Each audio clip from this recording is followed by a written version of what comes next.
On va revenir juste après, parce que aussi en off, on avait commencé à parler de ça concernant la religion sur les. Vous allez mieux expliquer que Mais moi. je vous en prie. Mais juste, j'avais une question. Est-ce que, justement, parce qu'on parlait de sentiments, d'amour Hmm. et de choses qui étaient ressenties par les êtres humains, Oui. est-ce que c'est le fait de se dire que la foi, c'est quelque chose enfin, de ressentir de l'amour pour un être invisible, donc c'est ça qui porte blocage, alors que l'amour par rapport à son conjoint ou sa conjointe, c'est quelque Oui. chose de physique, donc c'est plus cohérent, ou c'est Non, plus le fait que ce soit un truc invisible ah oui, qui... pour moi, D'accord. pour moi, j'ai besoin de m'appuyer sur quelque chose de concret. Et finalement, je pars du postulat finalement que Dieu n'existe pas, tout simplement parce que je n'ai peut-être pas ressenti ces manifestations. Alors, vous sous-entendiez que finalement, il y avait beaucoup de croyants qui ne le savaient pas, c'est-à-dire qu'ils agissent à travers des valeurs, je dirais, universalistes, qui peuvent s'assimiler finalement à ce qui est prôné sur les valeurs des religions. Moi, finalement, je pense qu'il y a beaucoup de gens qui vivent à travers des valeurs qui sont tout à fait louables, admirables. Pour autant, ils ne se revendiquent pas comme croyants. Et peut-être que ces valeurs qui leur ont été inculquées n'ont pas été inculquées à travers la religion, mais à travers l'éducation qu'ils ont eue au sein de leur famille, à travers ce qu'ils ont vu au quotidien, à travers ce qu'ils ont pu apprendre à l'école ou ailleurs, hein. Et finalement, je dirais que déjà, je n'éprouve pas le besoin d'aimer un Dieu ou de m'intéresser à la religion. Et on en discutait tout à l'heure en prélude. Je pense qu'à l'époque où les religions ont commencé à prendre de l'importance, on avait des besoins fondamentaux de croire, de s'en remettre à Dieu, de s'en remettre au ciel, parce qu'on vivait aussi un petit peu de l'agriculture et finalement des événements extérieurs qu'on ne pouvait pas contrôler. Donc finalement, déjà, je n'en éprouve pas le besoin. Je pense que je vis très bien sans. Je pense avoir reçu une éducation qui me permet de m'inclure dans une dynamique, je dirais, de ma communauté, du développement, de l'évolution positive. Et finalement, euh, ça reste extrêmement abstrait, peu concret, et je pense qu'on reviendra ensuite sur le passé et sur l'histoire, et je pense qu'on est plutôt d'accord là-dessus. Je dirais la religion a été énormément dévoyée à des fins qui sont peu louables, ici et ailleurs, et par conséquent, je dirais qu'en m'appuyant sur l'histoire et sur l'ensemble des épisodes qu'on a pu connaître à travers la religion, on se rend compte que finalement, et c'est un peu ce que je disais la première fois qu'on s'est rencontrés à côté du Stade de France, c'était fuyez les religions parce que je pense qu'elles n'ont pas apporté que son lot de bienfaits. Bien au contraire, elles ont aussi apporté des souffrances, des difficultés, des choses extrêmement positives à travers notre histoire. Mais finalement, fondamentalement, je suis assez méfiant par rapport au concept des religions et aussi ce qu'on en fait. C'est intéressant. Excusez-moi, j'ai juste une autre question. Juste par curiosité, après je voulais juste Oui. parler. De base, enfin, je sais pas si avant vous étiez croyant ou si vous avez toujours J'ai été jamais été athée. croyant, C'est quoi votre vision de Dieu de manière générale quand les gens vous en parlent? Est-ce que vous voyez plus un être comme on a l'habitude de voir barbu au-dessus? Non, du tout. Ou Non, du tout.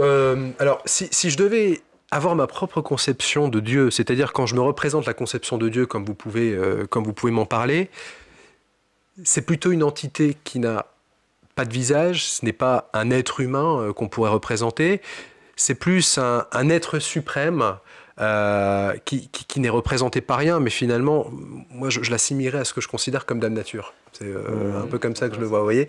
La forme suprême, la force suprême finalement de notre univers. C'est plutôt à ça que je l'assimilerais, si je devais l'assimiler. D'accord. Et plutôt, vous voyez, plutôt une femme plutôt qu'un homme finalement. C'est amusant, oui. En plus, vous savez que l'un des attributs divins, qui est en arabe, qu'on appelle le Rahman, Ouais. et c'est la même racine que pour le terme qui est utilisé en arabe qui signifie l'utérus.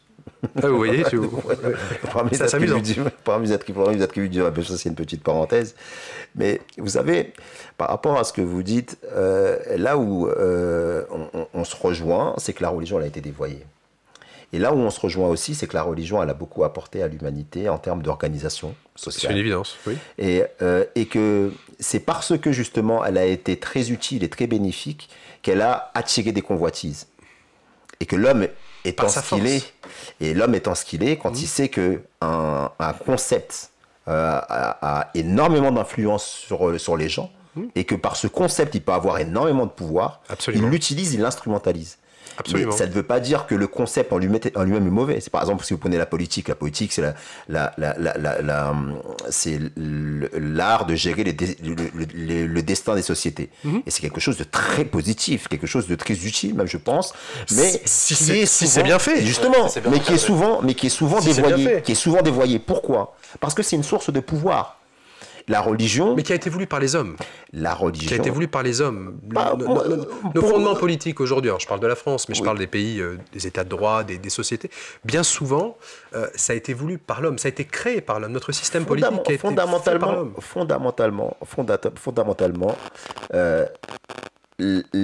tout ce qui a permis à l'homme de s'organiser, de sortir de son état animal, l'islam nous enseigne que c'est quelque chose qui vient d'en haut.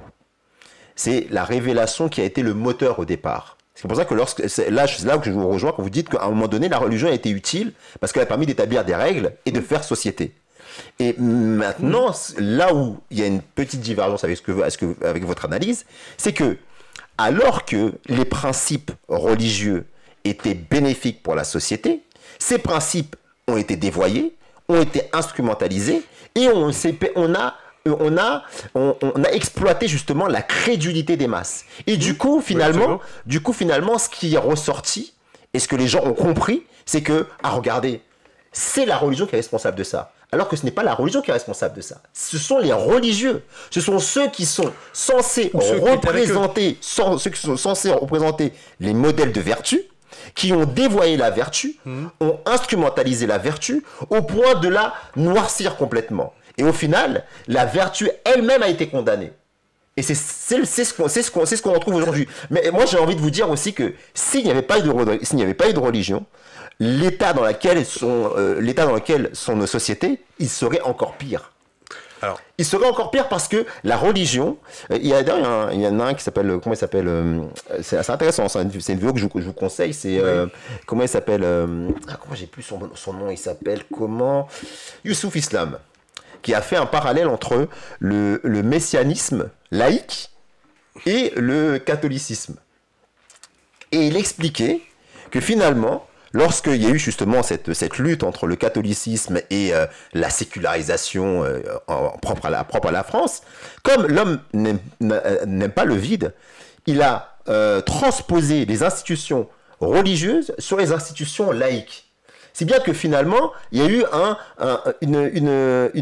transfert entre ce qui est fondamentalement religieux avec ce qui est fondamentalement laïque. Ça veut dire qu'on reprend les principes de la religion pour faire société, mais à base de lois complètement séculières. Ouais, sur des valeurs communes, universalistes. C'est pour ça que je dis que la religion, elle inspire toujours.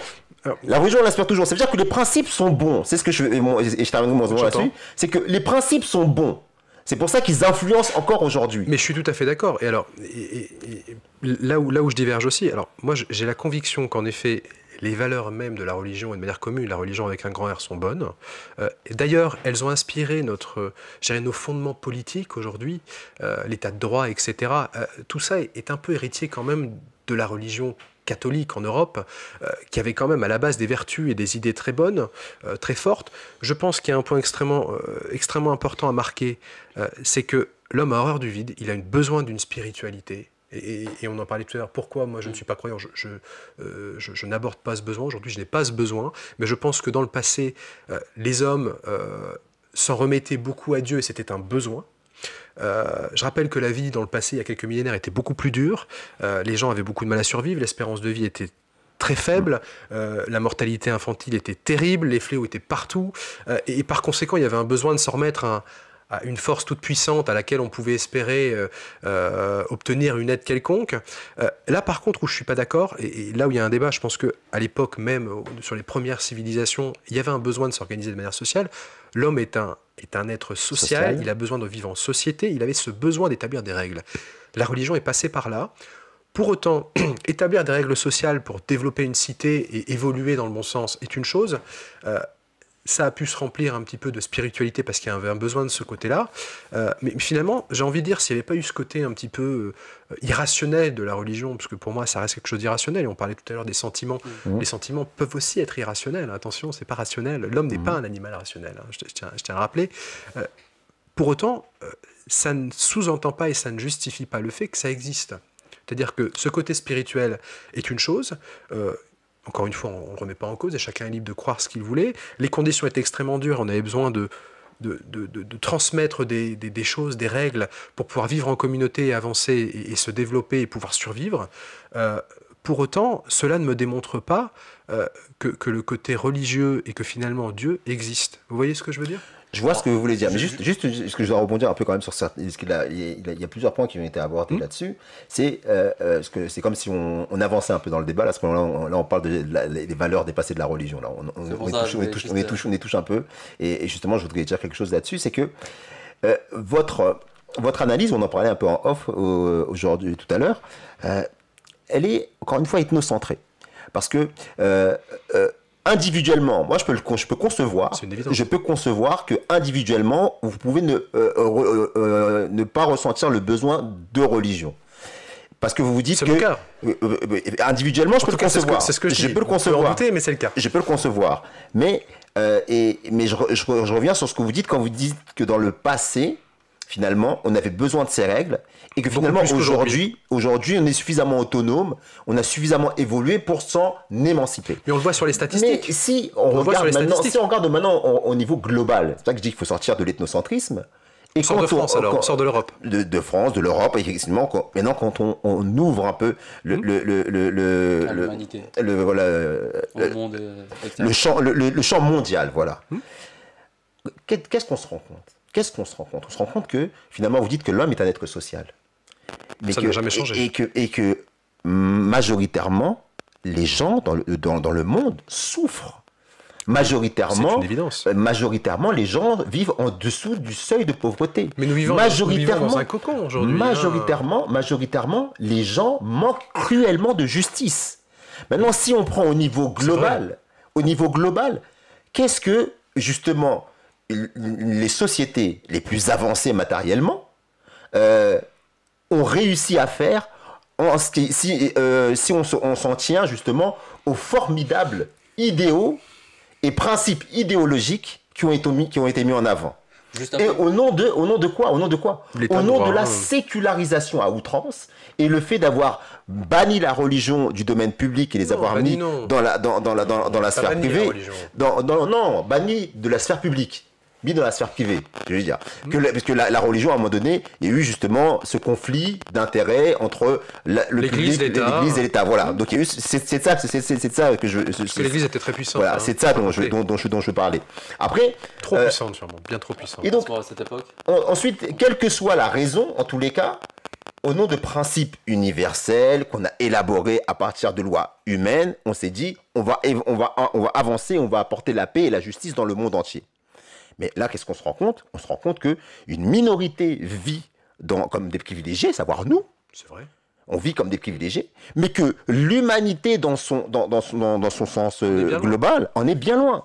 Et c'est là que je dis que ce que vous disiez quand vous disiez que au début la religion était utile et maintenant on a suffisamment évolué, si on le prend seulement au niveau de notre cocon, comme vous dites, effectivement, on n'en a pas besoin.